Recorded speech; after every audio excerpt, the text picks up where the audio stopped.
Hello and welcome to the Reds Report, Barnsley FC's longest running podcast, proud to be part of the Talk Sport Fans Network. Look at this, the three of us together again. I think it's second time in 2025.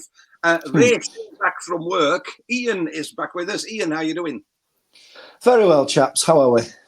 So far, so good. And the man that works on 24/7, Steve. Well, Steve, how are you?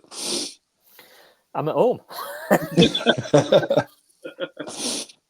Boys, I didn't want this episode to be a rinse and repeat of last week and the week before and the week before that and the week before that. So, but it will be. Well, no, let's talk about Real Madrid instead. Let's talk about Mbappe's hat-trick, because that were amazing. So, we know things are not well. So, I've spent today, half term, looking at social media and everything. And I've came to the conclusion that a lot of people think that on three levels, things are just not right within the club. So you've got the strategic level, which is the owners, the board, and upper management. Then you've got the tactical level, which is the coaches and the team staff, down to the playing level, which is the player. So I really want to go into each level sort of individually and get your opinion. So Barnsley Football Club is owned by BFC Investment Company Limited, which is a Hong Kong registered company. And the shareholders are Nirav Parekh, who owns 55.59% of the club. The Crane family owns 21.3% of the club. Julianne Key owns 10%. Her husband, Matt Edmonds, owns 10%. And Chen Li owns 9.2%. And the Pacific Media Group, 3.91%. Now, besides some changes when Chen Li left and everything else, from a board level, Ian, let's start with you. I mean, a lot of people call this like the strategic level, isn't it? The DNA, the long-term planning all comes from like that upper level, the owners, the board, that set out a vision almost, isn't it? What do you think the vision is for Barnsley FC? I think they say one thing, but I don't think they can back it up. Are we talking director of football level as well? Because I think is that more at coach level? I include in that because I see him as sort of like that upper management.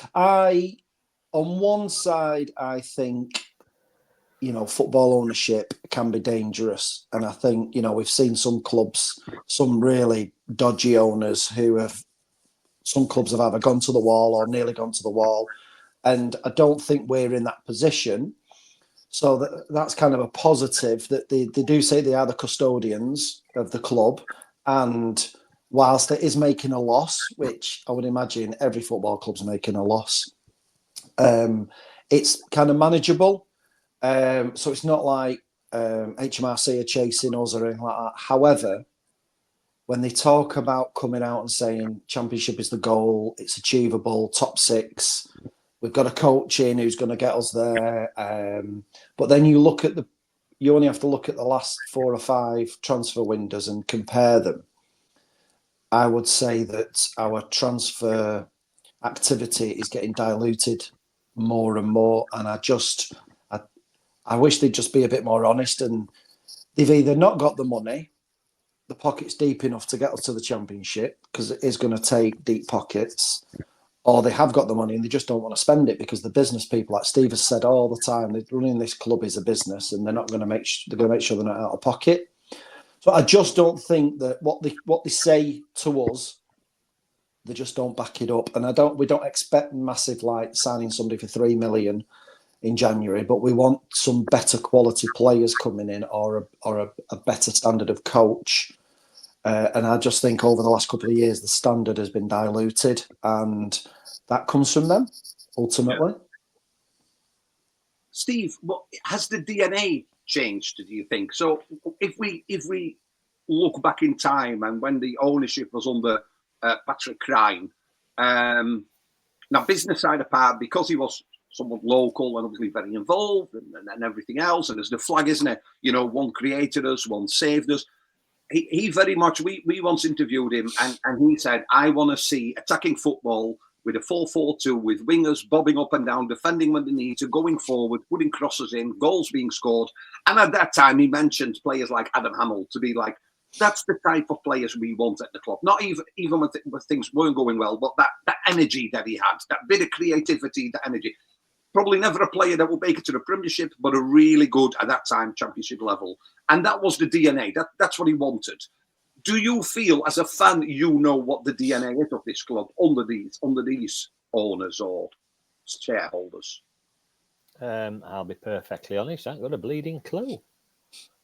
I mean, I can remember when I first started watching Barnsley 136 years ago.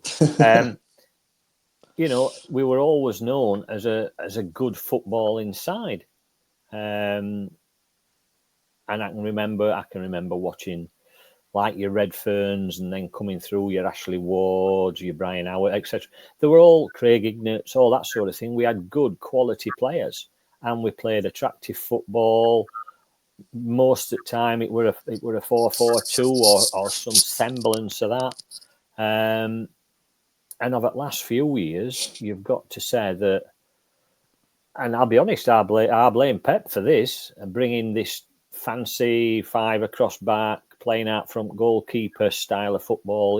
He brought it in, and when he first started at City, I think a lot of people looked at that and thought, "Oh, that's the way to go. That's the winning way." And Man City proved that. However, there's only Man City got Man City players. We certainly haven't got anybody that's anywhere near as good to be playing that style of football. I saw something on Twitter today about Valerian Ismail and about Gunnar Blackburn, and they were debating whether he should and whether he shouldn't. And whether you liked his style of football or not, it were exciting, it were cut and thrust, and it nearly got us up. Now, I know a few people said, "Oh yeah, bring him back, bring him back." You wouldn't have a prayer with our club now, especially with owners, especially with players that we've got. Can you imagine him in dressing room with some of our players now? They'd put the boots in the bag and walk out because they just wouldn't listen to him. His style of coaching, you know, you do what I tell you you're going to do. And unfortunately, we've got some players there that think they're bigger than club. So as an identity, as a style of football, you look at what you're watching on pitch last Saturday before, and I defy anybody to tell me what do we play? Are we a passing team? Are we a pressing team? Are we a long ball team? Are we actually a team at all at the minute? Because you look at 11 players there and you'd think they'd never met each other before. Between June 2018 and June 2021, for me, and this is me speaking as a fan, the coaches we had in that time were the ones that stamped a real identity on the team. Daniel Standl, Gerhard Struber, and you just mentioned him, Valerian Ismail. You knew week in, week out, you might not know who played, but this is how we played. And it don't matter if it was A, B, or C playing in central defence or on the right wing. It didn't matter. We pressed. We were about high intensity, and that feeling of if the opposition has the ball, we were no longer than 4 or 5 seconds on the ball. And in draws, we pushed them back. We forced them into a mistake. But then on the same hand, if you look at the appointments that have been made, Valerian Ismail left in June 21. Marcus Schopp, 6-7 months in the job. Poya Asbaghi, probably the same. Michael Duff had a season. And before Standl, Morej, well, that was from February to May, so that wasn't very successful. Paul Heckingbottom from February 2016 to February 2018. He had 2 years in the post. He's probably the last one to have almost 2 full seasons, and he got flawed because all the best players, you know, were sold from underneath him. So who decides the DNA and the playing style, or who should decide it, Ian? Do you pick a coach and let him recruit to fit the style he wants, or do you have a group of players and recruit a trainer that can get the best out of those players? It appears that they recruit a manager, but then the club, whoever that is, well, it's supposed to be a director of football now, with spreadsheets, determine players and say, right, there's the playing squad, you coach them and work with them. That's what it seems to be. It was interesting, some of the names. I don't know, we'll touch on probably drop onto coaches and then players in a minute. But one thing I would say, looking at some of those coaches that have been relatively successful and having a DNA compared to now with Clark, is those coaches coach those players. Those coaches improved those players. I mean, we've talked quite a bit about Duff and he had a better squad. But if you look at it, only marginally better. Liam Kitchen was not a championship class player when Duff first got hold of him. Bobby Thomas come having barely played for anybody. Ice did the same. Norwood left a better player than he came, in my opinion. Cole scored more goals than when he'd done the first time. Some of these coaches, Ismail, Stand-Up, they coached these players. And I think that is the problem at the minute. This coach isn't coaching them and developing them. He said it after the Huddersfield game, they haven't got the mentality and the DNA to see the game out, or that they fold when they're 2-1 down, when they go 2-1 down.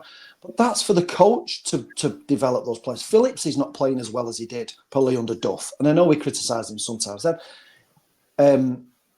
So, yeah, your main point is who's recruiting them. And I think basically we're getting a manager in and then a coach in and saying, right, we'll dictate who we sign and you've got to get on with them. And I think some of those names have coached really well and improved the majority of that squad that they've had. And that's why we've had degrees of success, whether in playing style or promotions. And we're not getting it under this man at the minute because he's throwing them under the bus every week. And Steve, it's fair to say, isn't it, that a head coach has got two jobs in essence: to set up a team and tactically try and win every match by being better than the opposition, and to coach the players to thrive in the roles that they've been given and be the best that they can be. I mean, it's we'll come on to post comments in a minute, post match comments, but it's fair to say that. Tactically, I still find it really difficult to find out what it is that Clark is trying to do. And maybe that's me, but I look and I think, huh? And sometimes decisions are made where I think, right, don't get it, but you have to trust the manager because he works with these players in and out. But what is his plan? How does he want to see Barnsley play, do you think? Because every week I see, and I know there's injuries and I know there's cards and suspensions, but we just don't see any consistency, do we, in approaches? We have a 30-minute, absolutely fantastic, and not saying we're playing pitch, other teams of the pitch, but we might score a goal, we might score two, and then it just collapses like a house of cards. Well, you look at the coaching staff that's there, that's behind Clark. I've never known us have as many as what we've got. I understand your Premiership teams have quite a lot because they have specialists for this and specialists for that. We don't need specialists, I don't think, for anything. We just need to play football.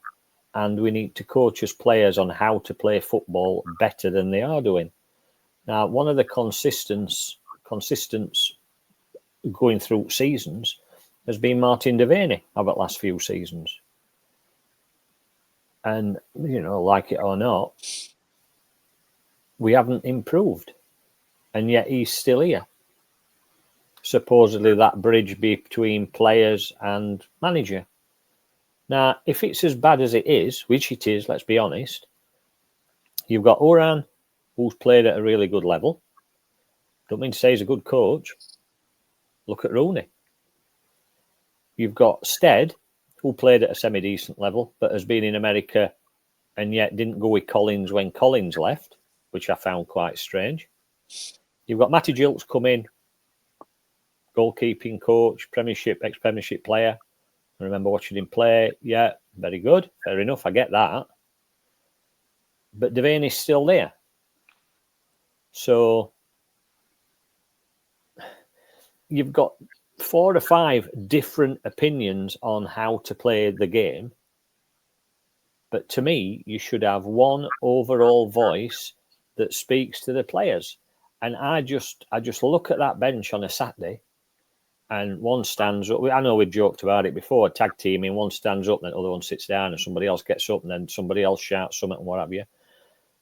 I've not been to a training session. I've got far better things to do than go to a training session. But I am intrigued to know, what do they actually do then in training? We all know that footballers don't start while 9 o'clock and they've done by 12 and then they're off doing whatever they do. We know that, and that's fair enough. But these players now aren't even turning up on a Saturday for the second half. So to me, there's a deep-rooted problem, not just from Board, and I know everybody's slagging Board off. You can go through your 3 tiers, but that problem is all the way through club. And it's been all the way through club probably since Ishmael left. Because let's face it, Shot and Asbaghi were garbage. Were shocking. All right, Duff, semi-decent season, but yet again, call the money off the fuck, and he's done no since. Well, he hasn't, has he? Let's be honest, goes to wherever, and he's got booted again. Although I see Swansea's sacked the manager again, haven't they, this week?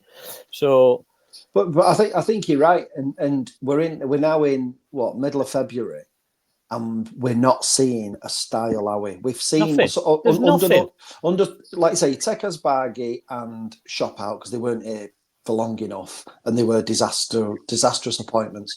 But some of those other coaches, you knew fairly quickly, or within about 3 months, once it settled down, you knew what they were playing. You knew the formation they wanted. You knew the style of play. You knew that you could see that the players were, that DNA between the coach and the players.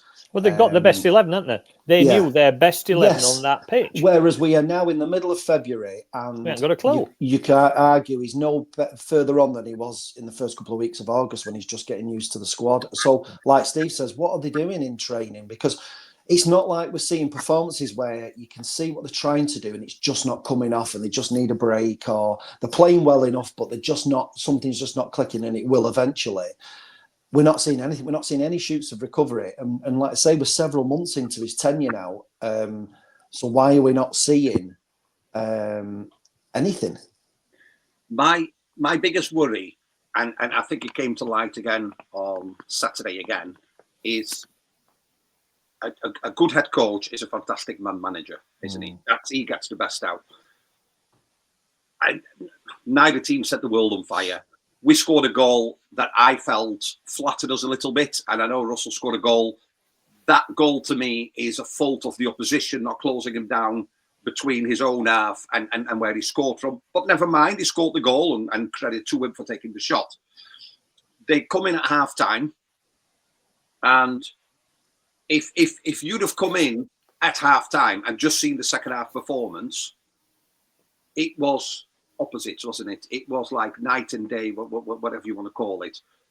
Are we right to question those man management skills at halftime talks? I mean, he said it, and I know he made light of it, but in his midweek press conference today with BBC Radio Sheffield, with Doug, with Leon, and everybody else, he says if the table was just up to halftime, we'd be third.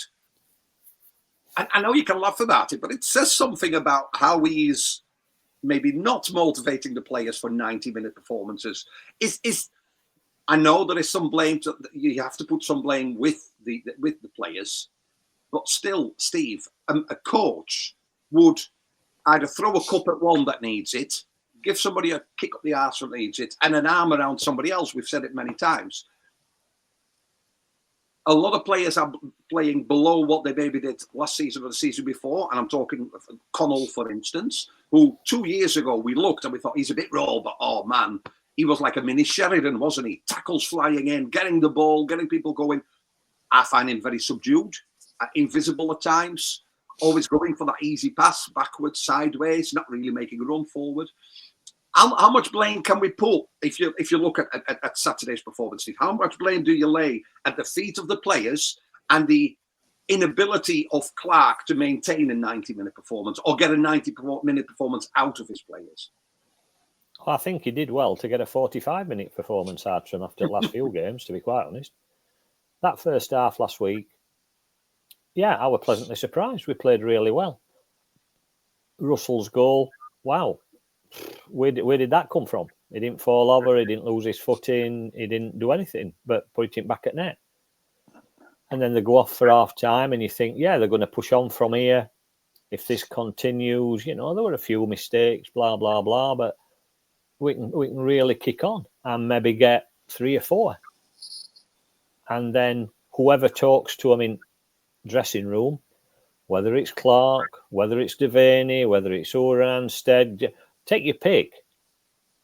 But then they come out second half. Well, I think some of them didn't come out second half. It was just a cardboard cutout. Because considering the goal he scored, Russell were fucking diabolical. He was shocking. But he weren't only one. And it's one of the worst second halves of football I've ever watched. And yet first half were probably one of the best halves we've played for the last dozen games. So for me there, yeah, to me, it's a 50-50. Half at blame's got to go to coaching staff because they motivated them for first half, so why can't they motivate them for second half? But players know that some of them, a couple, are quite decent. Might only be decent League One players, but they're quite decent. But they'll let themselves down. And they'll let themselves down since Christmas. We played a few games after Christmas that we won, fantastic performances. And since then, I've said it many times, some of them players need to hang their heads in shame because they're stealing money from us. Us, not Board or anyway, they're stealing money from us because we're paying their wages. We are season tickets. And that'll be next thing. They'll be wanting money up front for early bird. I'll tell you what, they're going to be sadly mistaken because there'll be a lot of people, I think, this time who have had enough. They've seen what's happening. They've seen type of players and the mentality that they have. They've seen the ineptitude of the coaching staff. Write that one down. You can use that at work, Ian. Ineptitude, it's a great word. And people will see this and they'll say, yeah, I've been supporting them for X amount of years and I like my seat. But I've got better things to spend £400 on or £500 on. Yeah. And unfortunately, that's the way that I think it's going. And it really looks like that. Yeah. Ian, talking about, before we go on to players, talking about the head coach and man management skills, 2 snippets for you from the press conference today. I just want your personal and honest opinion. On Josiah Dyer, he says, with Stephen Humphreys back off his illness, he's a massive boost to the squad and he's done well to get through illness. Josiah Dyer is a little raw. If we're honest, he's not quite ready just yet. He came on for 10 minutes the other day, but it was a needs-must situation as we didn't have forward players. Is that the way to build up a young lad that's come through the academy? Saying he was only on because there was nobody else? Yeah, it's not inspiring, and it runs consistent with some of his comments, isn't it? That if you had a boss who constantly outed you in public or tore a strip off you after your performance, whether sometimes warranted, sometimes not, you're not going to pull your tripe out for him, are you? No, and not at all. No, and this constant either singling out an individual or them collectively is just counterproductive, isn't it? Because these players, they will, like we said before, some will want an arm around them, someone will kick up the backside.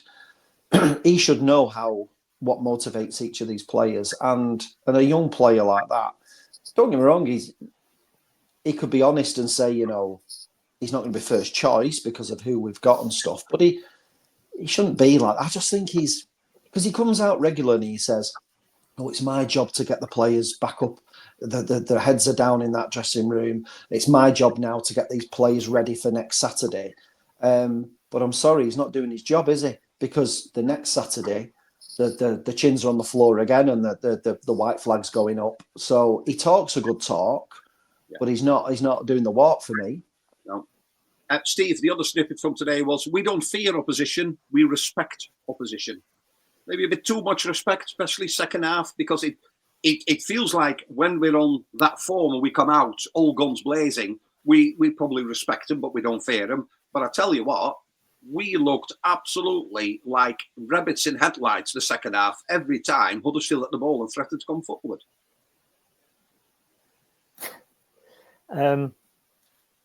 you hear it on telly on a lot of football matches when mainly your big teams, when they say, they've showed them a little bit too much respect, and they've gone down, they've lost, and it always makes me smile.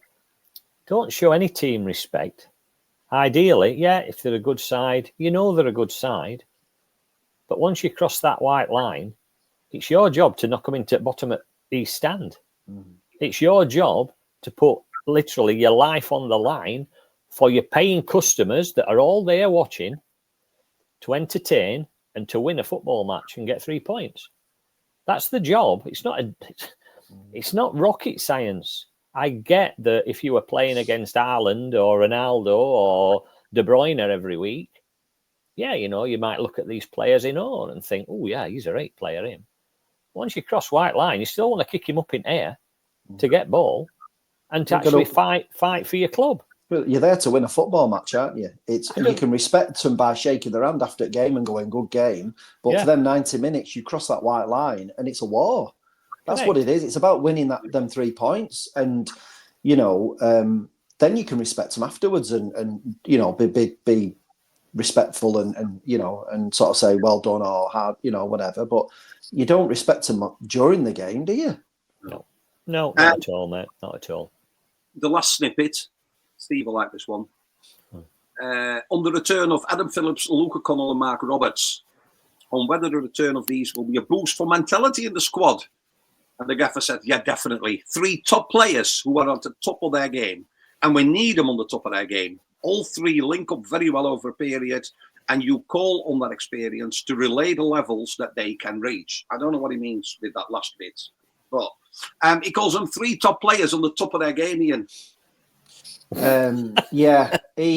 good luck with that. I think all season he's singled out Roberts for praise. He's singled out Connell and Phillip. I think, and he's mentioned a couple of times that there's a select few in the squad who he rates, and then the rest of them need to pull up to the standard of these 3. These few that he sometimes doesn't name, but it's clearly that he's got his favourites. Killett wasn't one of them, and Killett were playing well, and he basically criticised him after he'd had a really good month, and he was shipped out the club. So he's clearly, I think you can see that he's a man that, I think if you cross him, that's it, you'd burned. And I think he has his favourites, and the rest of them, I think he just hammers constantly, and it's no wonder some of them are thinking, well, why should I pull my tripod? But he does. Those 3 are definitely his favourites, because he's done it with the likes of Gent and Cotter when they've been in and out, and people think, they're playing into a bit of form, and then they've disappeared for 4 or 5 weeks. But them 3 are definitely his favourites, and they have been, and they can't do any wrong.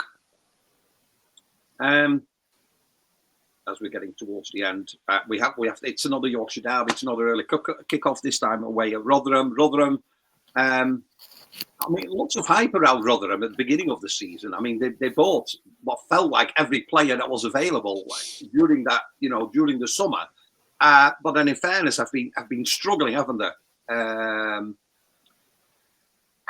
They lost against Reading on Saturday last week.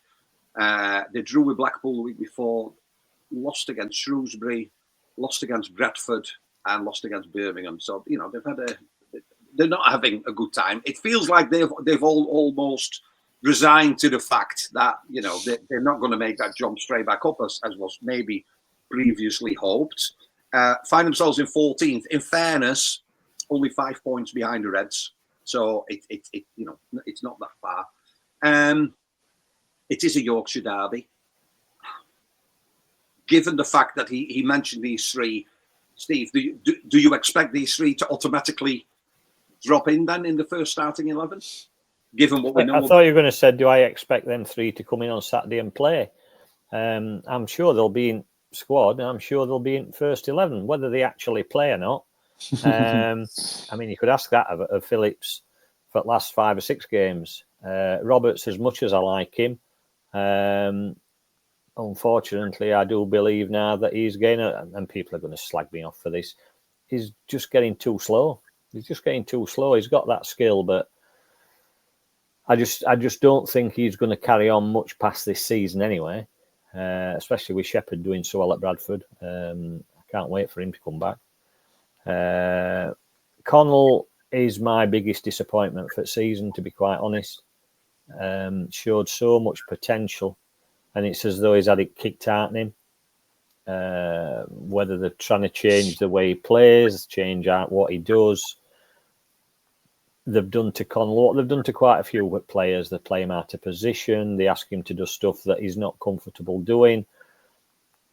I just don't think they play players in the correct positions and play to their strengths. Again, I saw something else on Twitter this week slagging Dejivny off. Where is the mentality of some of our supporters? He's been our best player for weeks now. He makes Odrick, fair enough, but Christ, he's been the most consistent player we've got probably all season. And if you don't get player at season, well, it's as big a farce as Phillips getting it last season, to be quite honest.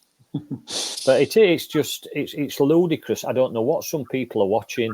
I don't know what some people think football is supposed to be.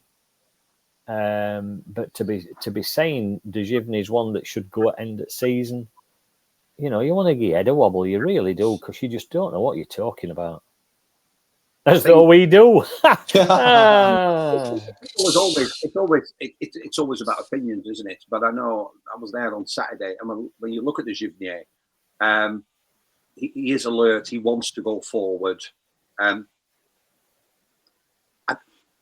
It just feels like it matters with him. Like he wants to do well, and when he loses a ball, it matters. He wants to be the best that he can be. You look at Pines, he just worries me.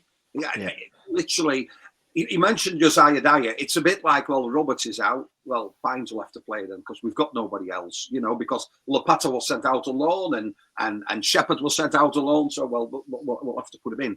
I just think with Dejivny, he's gone under the radar, but he's probably the most consistent player that we've had. Not world-beating level, but at League One level, he's a very, very good defender to whether you're back 3 or 4. And I think that's, at this moment in time, for an average League One side that we are currently, I think that's saying quite a bit, because I don't think you can say that for anybody else. You talked about Roberts, but it's fair to say, Ian, isn't it, that Roberts, an early season, an absolute rock. Then he had an injury, and actually we were still winning games while he wasn't playing. Then he gets a red card, and obviously, yes, we've struggled. But I don't think those matches would have been any different if Roberts would have been playing, if you know what I mean. Is that fair? Yeah, Steve's right. He's got no pace now, as he's not got the legs, but he's probably got the mind. He's got the football brain. He can have the positioning, and he'll put his head where it's where it'll hurt. And I'd pick him and Dejivny over Pines any day. But it's a dangerous game on Saturday. I know, like you reeled off some of the results that they've had, but then they thumped Bolton not that long ago at home. I think if they get stuck into us in the first 20 minutes, we don't have a spine at the minute, and I think we could get beat. I think the most we can hope for is a draw. Well, before we get to that point, then I will go with 2-2 because, well, we're going to score 2 goals. Yeah. One might be a penalty. You never know. And another an own goal. I'm going for 2-2 because I think we will score goals, because I think that they obviously slightly different with Huddersfield was, although they're higher up, of course, but Rotherham do concede. And I think Phillips coming back, I don't know if his wife's had the baby or not, but you can just imagine him scoring and then, as a celebration or whatever he's going to do. And I'm going for a score draw, 2-2. And that would be, listen, we need more, but at least it stopped that rot a bit of all those the defeats in a row. How do you see this one going then, Steve? Be honest. Don't hold back now. Just be honest. If I were being honest, and I've never, ever said this before, and we're playing Rotherham at that, I don't care. I really am. I'm that, as my little sign under my name says, I really just don't care. I've got to the stage now where I've paid me money. And for me, we're paying me money. It gives me right to have an opinion. Whether you like it or not, that's up to you. Take it or leave it. But as things stand at minute, they're not doing what they're supposed to do. players, coaches, backroom staff, board, they're not doing what they're supposed to do. I can't get excited about Saturday. We're playing Rotherham. Should be right up for it. I'm not going. I'd have watched it on telly. But I just look at what's happened since Christmas. And I just think, if they can't be asked for 90 minutes a week, neither can I. But anyway, I think Rotherham will win because I just think at minute with just that, whether Roberts is back, Phillips is back, just because they come back in, doesn't make us a better team, really. Not at all, because they've been shite all season. So 2-0 Rotherham. Ian. There is a hell of a lot of apathy around. I'm feeling it as well, I must admit. And then when you've got the crowd chanting "sack the board" and various things, it's been going on for a few weeks now. I fear it's. I don't know whether Clark can pull it back from the brink. I don't think we've got the fight in us. Score draw's not a bad shout, but I just can't see it. Look at what happened at weekend. I just think if they go a goal behind, I think it's going to be a hell of a struggle. And the team talk, if you were Steve Evans, would be get stuck into them because they're in free fall. They're already 10 points off 6 now. We're going backwards. I think it'll be a 2-1 defeat, if I'm honest. Now, I'm doing an interview tomorrow at 10 to 8 on the breakfast show on BBC Radio Sheffield. Good luck with that. That'll cheer everybody up for the day, then, won't it? They rang me today and says, we're trying to look for a Rotherham. And I said, you should be able to find one because they'll probably win anyway. So I'm hoping, boys, probably slightly different rather than dissecting and looking forward. Just having an in-depth look at how we feel or where we feel the major flaws or issues are. And I think we can all agree that it's on every level almost, isn't it? We're hearing one thing, but we're seeing another. We're seeing no consistency on the pitch. Promises are being made, and I suppose words are cheap, isn't it? But it's all in about. I think we said it. I don't know if we said it last week before. I definitely said it, and I said it to you, Carlo. Loss at Huddersfield, lose on Saturday. I think he'll be gone. I really do. I think he'll be gone. Yeah. And then it'll be interesting. And if that happens, obviously we'll do a reaction. But it'll be interesting then because is that his fault? Or is that a deeper problem because he'll be another one that never finished a full season or did more than a season at Barnsley? I think some of his interviews today, he knows himself he's on borrowed time. Yep. And if you think that Collins got the push when they were when they were in the playoffs or whatever, it wasn't before the last match of the season, wasn't it? Yeah. If they pulled the trigger and panicked then. We're 10 points off 6th, and 6th I think is Orient, who are on a great run. That gap's only going to get big. It's not like 5th and 6th are struggling; they're flying, and we're in free fall. So you compare them two, then he's going to get the bullet if he's not careful on Saturday. It'd be interesting, and I know we'll never find out, but we know that if they sack a manager, that manager continues to be paid until he finds another job. It's got Hurricane till the end of the season written all over it, hasn't it? But then, I mean, it's the cheapest option. God, yeah. But that's what it is. It's a cheap option, and they might think it might appease the fans because he's a fan's favourite. But and as much, and I do, you let us know. I know I rate Hurricane as a player, as a coach. I can't make a mind up because I haven't seen enough. But he only started his coaching journey proper this season, so it'd be far too early for that, wouldn't it? But then obviously, if are we in this situation with money and everything else because we keep getting rid of players? Will they maybe learn a lesson and not go for that cheap option, but get somebody with a bit of No. Of course they won't. It's a business. We know what it is. But Clark was probably about third choice, wasn't he? They wanted that guy who couldn't get the work permit. Then they would talk of Stendhal coming back. They're not going to go and get a pedigree manager who knows how to get out of this league. It's going to go backwards, and it stinks of. Ultimately, if they lose on Saturday and let's say Orient win again, and it's 13 points that gap, they're probably going to write the season off.